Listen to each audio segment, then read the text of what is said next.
दोस्तों, आज भारत और पाकिस्तान के बीच विमेन टी20 वर्ल्ड कप 2026 का एक बेहद ही रोमांचक मुकाबला खेला गया, जहां भारतीय टीम की शेरनियों ने पाकिस्तान को उसकी असली औकात दिखा दी।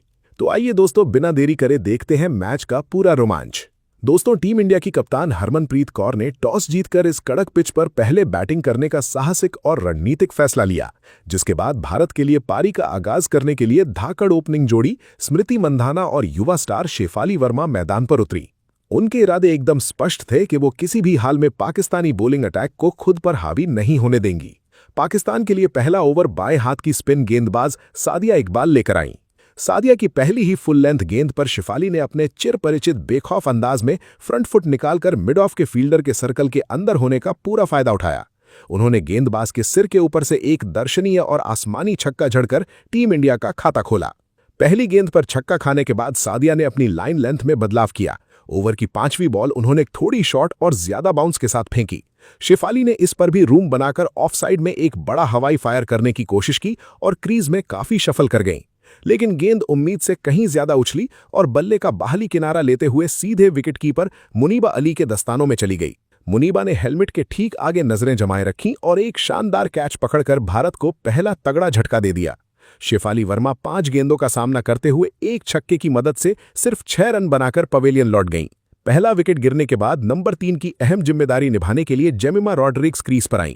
वहीं दूसरे एंड पर उपकप्तान स्मृति मंधाना पूरे संयम और क्लासिक अंदाज में बैटिंग कर रही थीं। सादिया जब अपना दूसरा ओवर लेकर आईं तो मंधाना ने उनकी एक फ्लाइटेड बॉल पर थोड़ा सा शफल किया और लॉन्ग ऑन बाउंड्री की तरफ एक जोरदार शॉट जमाया। वहां आलिया रियाज ने डाइव मारकर गेंद रोकने की पूरी कोशिश की, लेकिन गेंद उनके हाथों को छकाती हुई सीमा रेखा के पार 4 रनों के लिए चली गई। इसी ओवर की चौथी गेंद जो ऑफ स्टंप के बाहर थी, उस पर मंधाना ने आगे बढ़कर अपनी बेहतरीन टाइमिंग के साथ एक लाजवाब ड्राइव लगाया। गेंद मिड ऑफ की फील्डर को बीट करते हुए कवर्स बाउंड्री के बाहर 4 रन के लिए निकल गई। हालांकि टीम इंडिया की ये खुशी कुछ ही पलों की मेहमान थी। चौथे ओवर में पाकिस्तानी पेसर तस्मिया रुबाब ने भारत को दूसरा बड़ा झटका दे दिया। तस्मिया ने ऑफ स्टंप के बाहर की तरफ स्विंग होती हुई एक फुल लेंथ बॉल फेंकी। इस पर जेमिमा अपने स्वभाव के बिल्कुल उलट जाकर लेग साइड में एक अनियंत्रित और आड़ा तिरछा शॉट खेलने की गलती बैठी। पिच के एक्स्ट्रा बाउंस की वजह से गेंद उनके बल्ले का टॉप एज लेकर कवर्स के इलाके में हवा में काफी ऊंची उठ गई।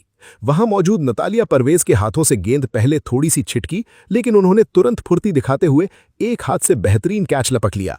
जेमिमा रॉड्रिग्स 7 गेंदों में केवल 1 रन बनाकर आउट हो गईं और पावर प्ले के अंदर ही भारत थोड़ी परेशानी में आ गया। 2 शुरुआती झटके लगने के बाद खुद कप्तान हरमनप्रीत कौर चौथे नंबर पर मोर्चा संभालने आई।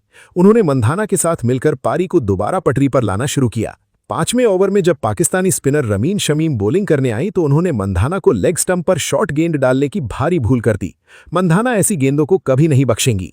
उन्होंने तुरंत बैकफुट पर जाकर अपनी कलाइयों का बेहतरीन इस्तेमाल किया और एक कड़क पुल शॉट लगाकर गेंद को बैकवर्ड स्क्वायर लेग बाउंड्री के पार 4 रन के लिए भेज दिया। रमीन ने अपनी अगली ही गेंद थोड़ी फुल और अंदर की तरफ फेंकी, जिस पर मंधाना ने घुटने पर बैठकर डीप स्क्वायर लेग की ओर एक बेहद चालाकी भरा स्वीप शॉट लगाकर बैक टू बैक बाउंड्री बटोर ली। पावर प्ले का आखिरी ओवर खुद पाकिस्तानी कप्तान फातिमा सना करने आई। उनकी लगभग 105 किलोमीटर प्रति घंटे की रफ्तार वाली फुल डिलीवरी पर मंधाना ने कवर्स के ऊपर से शॉट खेला। गेंद सीधे फातिमा के दाईं ओर से तेजी से निकल गई। फातिमा ने हवा में हाथ फैलाकर इस मुश्किल कैच को पकड़ने की पूरी कोशिश की, लेकिन गेंद उंगलियों को छूकर सीधा मिड ऑफ बाउंड्री के पार 4 रन के लिए चली गई। इस तरह मंधाना को एक बड़ा जीवनदान मिल गया।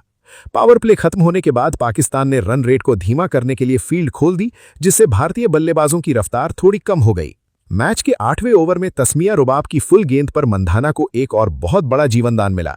मंधाना ने रूम बनाकर मिड ऑफ के ऊपर से लॉफ्टेड शॉट खेलने की कोशिश की, लेकिन गेंद बल्ले के निचले हिस्से पर लगकर मिड ऑफ पर खड़ी आलिया रियाज की तरफ हवा में उछल गई। आलिया ने पीछे दौड़ते हुए कैच पकड़ने की कोशिश की, लेकिन वो गेंद को सही से जज नहीं कर पाई और कैच ड्रॉप हो गया। इन जीवनदानों का पूरा फायदा उठाते हुए अब भारतीय बल्लेबाजों ने अपने रनों की रफ्तार बढ़ाने की ठान ली। 9वें ओवर में जब लेफ्ट आर्म स्पिनर नशरा संधू गेंदबाजी के लिए आईं तो कप्तान हरमनप्रीत कौर ने उन पर हल्ला बोल दिया। कौर ने उनकी फ्लाइटेड गेंद पर बेहतरीन फुटवर्क दिखाया और बल्ले का मुंह खोलते हुए कवर्स की भारी फील्डिंग के बीच से गैप निकालकर एक दर्शनीय चौका जड़ दिया। संधू की 5वीं गेंद थोड़ी फुल और अंदर की तरफ थी, जिस पर हरमनप्रीत ने तुरंत पोजीशन ली और स्क्वायर लेग अंपायर के सिर के ठीक ऊपर से एक ताकतवर स्वीप शॉट लगाकर इस ओवर का अपना दूसरा चौका हासिल कर लिया।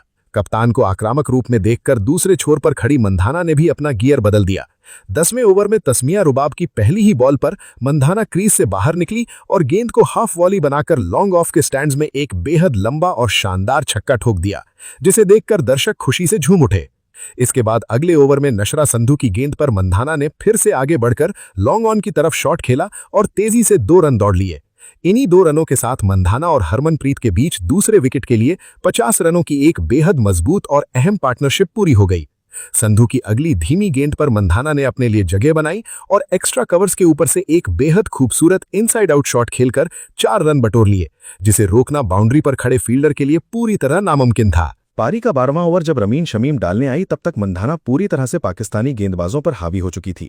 रमीन की दूसरी हवा में तैरती हुई गेंद पर मंधाना ने बिजली जैसी फुर्ती दिखाई और एक्स्ट्रा कवर्स के ऊपर से एक और लाजवाब इनसाइड आउट लॉफ्टेड चौका जड़ दिया। इसी दर्शनीय बाउंड्री के साथ स्मृति मंधाना ने महज 38 गेंदों में अपना एक और तूफानी अर्धशतक पूरा कर लिया।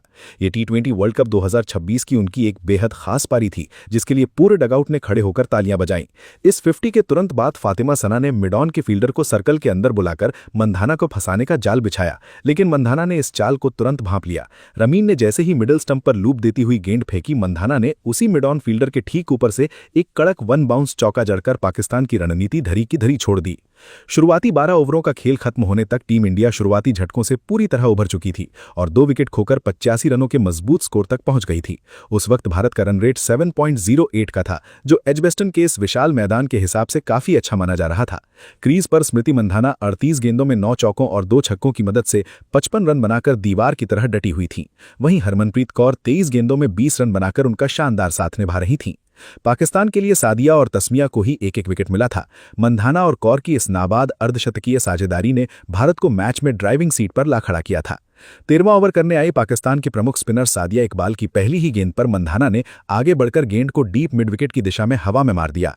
वहां मौजूद सायरा जमीन ने गेंद के नीचे आकर रिवर्स कप में आसान सा कैच पकड़ना चाहा, लेकिन गेंद उनके हाथों पर जोर से लगी और छिटककर सीधा बाउंड्री के पार 6 रनों के लिए चली गई।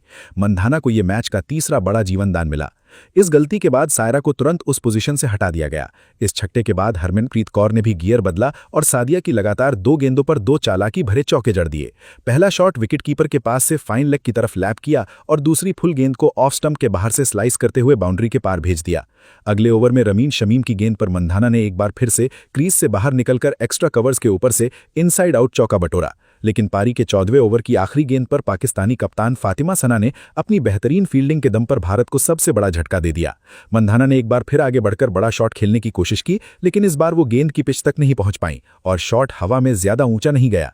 लॉन्ग ऑन की दिशा में कप्तान फातिमा ने आगे दौड़ते हुए एक बेहतरीन स्लाइडिंग कैच लपक लिया और मंधाना की इस तूफानी पारी का अंत कर दिया। स्मृति मंधाना 44 गेंदों में 9 चौकों और 2 छक्कों की मदद से 68 रनों की एक विस्फोटक पारी खेलकर वापस लौटी। मंधाना के जाने के बाद नंबर 5 पर बल्लेबाजी के लिए भारतीय फुलमाली आईं, लेकिन अगले ही ओवर में सादिया इकबाल ने अपनी फिरकी का ऐसा जादू चलाया कि भारतीय मिडिल ऑर्डर हिल गया। सादिया ने आगे बढ़ता देख गेंद की रफ्तार कम कर दी और उसे बाहर की तरफ ड्रिफ्ट कराया। भारतीय पूरी तरह से बीट हो गई और क्रीज से बहुत आगे निकल आईं। गेंद सीधे विकेटकीपर मुनीबा अली के हाथों में गई, जिन्होंने पलक झपकते ही गिल्लियां बिखेर दी और उन्हें स्टंप आउट कर दिया। भारतीय सिर्फ 1 रन बनाकर पवेलियन लौट गई। इसके बाद मैदान पर आई आक्रामक विकेटकीपर बल्लेबाज ऋचा घोष। उन्होंने आते ही सादिया की शॉर्ट गेंद पर बैकफुट पर जाकर पॉइंट के बगल से एक कड़क स्क्वायर कट लगाकर चौके से अपना खाता खोला। भारत की पारी संभल ही रही कि 17वें ओवर में कप्तान फातिमा सना ने खुद मोर्चा संभाला और भारतीय कप्तान हरमनप्रीत कौर का बड़ा विकेट निकाल लिया। फातिमा ने लेग स्टंप पर एक हाफ वॉली फेंकी, जिस पर हरमनप्रीत ने बिना कंट्रोल के हवा में फ्लिक शॉट खेल दिया। गेंद सीधे डीप स्क्वायर लेग पर मौजूद नतालिया परवेज के हाथों में आसान कैच के रूप में समा गई। हरमनप्रीत कौर 35 गेंदों में 4 चौकों की मदद से 36 रन बनाकर आउट हुई और भारत का स्कोर 117 रनों पर 5 विकेट हो गया। कप्तान के आउट होने के बाद क्रीज पर आई दीप्ति शर्मा। उन्होंने ऋचा घोष के साथ मिलकर डेथ ओवर्स में ऐसा कोहराम मचाया जिसकी उम्मीद पाकिस्तानी खेमे को बिल्कुल नहीं थी। 19वां ओवर फेंकने आई तेज गेंदबाज तस्मिया रुबाब के इस ओवर को इन दोनों ने मैच का सबसे महंगा और यादगार ओवर बना दिया। दीप्ति ने पहली ही शॉट ऑफ लेंथ गेंद को अपनी कलाइयों के जादू से शॉर्ट फाइन लेग के ऊपर से फ्लिक करके चौका जड़ा और 22 गेंदों से चले आ रहे बाउंड्री के सूखे को खत्म किया। इसके बाद तीसरी गेंद पर ऋचा घोष ने ऑफ स्टंप के बाहर जगह बनाई और कवर्स के ऊपर से एक शानदार हवाई चौका मार दिया। इस धुनाई से तस्मिया रुबाब दबाव में आ गई और अगली गेंद बिल्कुल स्लॉट में फुल लेंथ डाल दी। ऋचा घोष ने इस पर अपनी पूरी ताकत लगा दी और लॉन्ग ऑन के पार एक जोरदार 77 मीटर लंबा गगनचुंबी छक्का जड़ दिया, जिसे रोकने के लिए फातिमा की ऊंची डाइव भी काम नहीं आई। रुबाब ने फिर एक स्लोअर गेंद फेंकने की कोशिश की, लेकिन ऋचा ने बाहरी किनारे के सहारे गेंद को बैकवर्ड पॉइंट के ऊपर से उछालकर लगातार दूसरा चौका बटोर लिया। ओवर की आखिरी गेंद जो कि शॉर्ट थी, उसे ऋचा ने पूरी ताकत से मिड विकेट की तरफ पुल करते हुए इस एक ही ओवर से पूरे 23 रन ठोक डाले और पाकिस्तान के बॉलिंग अटैक की धज्जियां उड़ा दी। पारी का अंतिम 20वां ओवर खुद कप्तान फातिमा सना लेकर आईं, लेकिन ऋचा घोष का तूफान यहां भी नहीं थमा। फातिमा की दूसरी गेंद लेग साइड पर एक खराब स्लोअर फुल टॉस थी, जिस पर ऋचा ने घुटने टेक कर उसे फाइन लेग बाउंड्री के पार 4 रन के लिए भेज दिया। लेकिन फातिमा ने अपनी विश्व स्तरीय गेंदबाजी का मुजाहिरा करते हुए ओवर की 5वीं गेंद पर एक जादुई लेग कटर डाली। ये गेंद टप्पा खाकर हल्की सी बाहर की तरफ घूमी। क्रीज से बाहर निकलकर बड़ा शॉट खेलने के प्रयास में ऋचा घोष रफ्तार और स्विंग से पूरी तरह बीट हो गईं और गेंद उनके ऑफ स्टंप को उड़ा ले गई। ऋचा घोष मात्र 17 गेंदों में 5 चौकों और 1 छक्के की मदद से 34 रनों की एक तूफानी कैमियो पारी खेलकर आउट हुईं। पारी की आखिरी गेंद पर श्रेयांका पाटिल ने सिंगल लिया और दीप्ति शर्मा 12 गेंदों में 16 रन बनाकर नाबाद रहीं। पूरे 20 ओवरों का खेल खत्म होने के बाद टीम इंडिया ने बोर्ड पर 6 विकेट के नुकसान पर 170 रनों का एक बेहद विशाल और मजबूत स्कोर खड़ा कर दिया था। अब दोस्तों, इस लक्ष्य का पीछा करने के लिए पाकिस्तान की तरफ से सलामी बल्लेबाज के तौर पर मुनीबा अली और गुल फिरोजा ओपनिंग करने के लिए मैदान पर उतरीं, जहां दोस्तों पहली ही गेंद पर मुनीबा अली ने शानदार चौके के साथ अपने पारी का आगाज किया। लेकिन अब दूसरे ओवर में श्रेयांका पाटिल ने शानदार गेंदबाजी करते हुए ओवर में मात्र 3 रन खर्च किए। अब दोस्तों तीसरे ओवर की पहली ही गेंद पर मुनीबा अली ने शानदार और एक बेहतरीन चिकी शॉट खेलकर चौका जड़ दिया। तीसरी गेंद पर फिरोजा अली के बल्ले से भी हमें शानदार बाउंड्री देखने को मिली। तो वहीं पर 5वीं गेंद पर मुनीबा अली ने एक और शानदार चौका लगाकर इस ओवर में कुल 14 रन बटोर दिए। अब चौथे ओवर की पहली ही गेंद पर फिरोजा के बल्ले से भी हमें एक खरारा चौका देखने को मिला और इसी ओवर में मुनीबा अली ने भी शानदार बाउंड्री जड़ दी। 4 ओवर में पाकिस्तान का स्कोर बिना कोई विकेट गंवाए 37 रन था। 5वें ओवर में अब दीप्ति शर्मा ने कमाल की गेंदबाजी करते हुए टीम इंडिया को पहली सफलता दिलाई, जहां दोस्तों फिरोजा भारतीय फुलमा के हाथों कैच आउट हो गए। इसी के साथ फिरोजा की पारी 9 गेंदों में 12 रनों की रही। 6ठी ओवर में नए बल्लेबाज आयशा जफर ने शानदार बल्लेबाजी करते हुए बैक टू बैक 2 शानदार और करारे चौके जड़ दिए। 6 ओवर के पावर प्ले में पाकिस्तान की टीम 1 विकेट के नुकसान पर 52 रन बना चुकी थी और 7वें ओवर में दीप्ति शर्मा ने एक बार फिर से कमाल की गेंदबाजी करते हुए टीम इंडिया को एक और बड़ी सफलता दिलाई, जहां दीप्ति शर्मा ने आयशा जफर को स्मृति मंधाना के हाथों कैच आउट करवा दिया। इसी के साथ दीप्ति शर्मा ने दूसरा विकेट हासिल किया। आयशा जफर मात्र 12 रन बनाकर चलती बनी। 7 ओवर में पाकिस्तान का स्कोर 2 विकेट के नुकसान पर 55 रन था। इसके बाद दोस्तों 8वें ओवर की चौथी ही गेंद पर श्रीचरणी ने शानदार गेंदबाजी करते हुए एक और विकेट हासिल किया, जहां श्रीचरणी ने सायरा जवीन को कैच आउट करवा दिया। कप्तान हरमनप्रीत कौर ने शानदार कैच पकड़ा। इसी के साथ सायरा मात्र 2 रन बनाकर चलती बनी। इसके बाद 9वें ओवर में दीप्ति शर्मा ने 3 रनों का किफायती ओवर फेंका। पाकिस्तान की टीम पर दबाव बढ़ता जा रहा था। 10वें ओवर में मुनीबा अली के बल्ले से हमें एक खूबसूरत चौका देखने को मिला, जहां दोस्तों 10 ओवर में पाकिस्तान की टीम 3 विकेट के नुकसान पर 72 रन बना चुकी थी। अब आखिरी के 60 गेंदों में पाकिस्तान की टीम को जीत के लिए 99 रनों की जरूरत थी। इसके बाद दोस्तों 11वीं ओवर की 5वीं ही गेंद पर श्रेयांका पाटिल की गेंद पर दोस्तों दीप्ति शर्मा ने कमाल का रन आउट किया, जहां दोस्तों दीप्ति शर्मा ने मुनीबा अली को रन आउट कर दिया। इसी के साथ मुनीबा अली जो कि सेट थीं, जहां 35 गेंदों में 41 रनों की शानदार पारी खेलकर चलती बनी। 12वें ओवर में शेफाली वर्मा ने शानदार गेंदबाजी करते हुए अब कप्तान फातिमा सना को भी स्मृति मंधाना के हाथों कैच आउट करवा दिया। इसी के साथ फातिमा सना भी बिना खाता खोले ही चलती बनी। 13वें ओवर में श्रीचरणी ने भी शानदार गेंदबाजी करते हुए नतालिया परवेज को हरमनप्रीत कौर के हाथों कैच आउट करवा दिया। इसी के साथ नतालिया परवेज भी 7 रनों की पारी खेलकर चलते बने। अब दोस्तों लगातार पाकिस्तान की टीम के विकेट गिरते जा रहे थे। 14वें ओवर में शेफाली वर्मा ने शानदार गेंदबाजी करते हुए ओवर में सिर्फ 6 रन खर्च किए। 14 ओवर में पाकिस्तान की टीम 6 विकेट पर रन बना चुकी थी, काफी मुश्किल स्थिति में मौजूद थी। इसके बाद दोस्तों 15वें ओवर में श्रीचरणी ने एक बार फिर से कमाल की गेंदबाजी करते हुए शमीम को श्रिका पाटिल के हाथों कैच आउट करवा दिया। इसी के साथ शमीम भी मात्र 4 रनों की पारी खेल को चलते बने। इस तरह से दोस्तों 15 ओवर में पाकिस्तान की टीम देखा जाए तो 7 विकेट के नुकसान पर 92 रन बना चुकी थी। पाकिस्तान की टीम को जीत के लिए आखिरी की 30 गेंदों में 79 रनों की जरूरत थी, जो कि नामुमकिन सा लक्ष्य था और इस तरह से भारतीय टीम ने इस मुकाबले को अपने नाम कर लिया।